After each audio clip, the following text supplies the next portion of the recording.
Militer Rusia memperbarui informasi operasi militer khusus di Ukraina dalam 24 jam terakhir.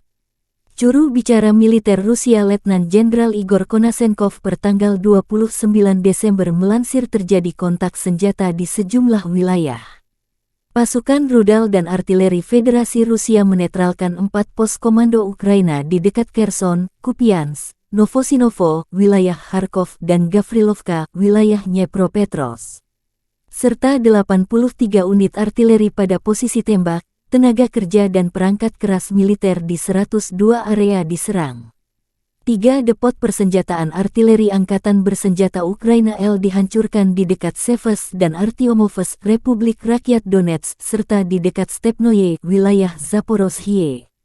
2 baterai sistem artileri M777 buatan Amerika Serikat dinetralkan di dekat Krukliakovka, wilayah Kharkov. 1 kendaraan tempur HIMARS buatan Amerika Serikat terdeteksi dan dihancurkan di dekat Konstantinovka, Republik Rakyat Donetsk. 1 howitzer Mesta B dihancurkan di Seversk, Republik Rakyat Donetsk, serta howitzer D-20 dan D-30 di dekat Ivanovka, Republik Rakyat Donetsk, dan Orekhov, wilayah Zaporozhye.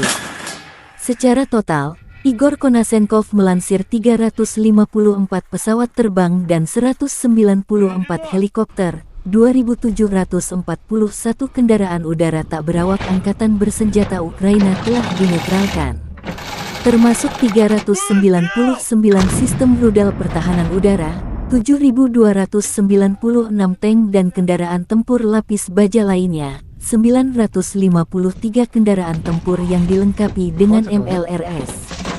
Juga 3.742 meriam dan mortir artileri Medan, serta 7.810 unit khusus perangkat keras militer telah dihancurkan selama operasi militer khusus. Dari kubu Kiev, Kementerian Pertahanan Ukraina merilis sebanyak 790 prajurit Rusia dinetralkan dalam 24 jam terakhir, termasuk 10 drone, 10 kendaraan lapis baja dan 5 unit artileri.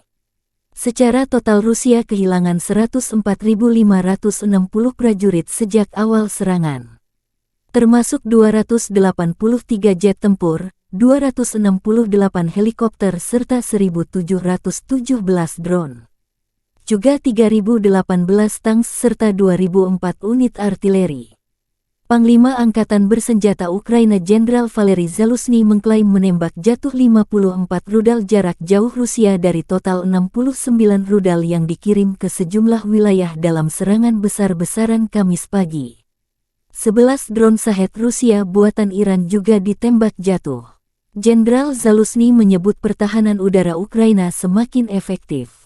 Terpisah, Presiden Ukraina Volodymyr Zelensky terus menggalang dukungan negara-negara barat termasuk Amerika Serikat mengiri lebih banyak pertahanan udara ke Kiev. Zelensky bersumpah mengusir penjajah Rusia dari tanah air Ukraina. Konflik Rusia-Ukraina memasuki bulan ke-10 belum ada tanda-tanda perdamaian. Станом на цей вечір відключення електрики є у більшості областей України. Особливо складно на Київщині та у столиці, на Львівщині, в Одесі, в області, в Херсоні області, на Вінниччині і в Закарпатті. Але це не порівняти з тим, що могло би бути, якби не наші героїчні зенітники і ППО.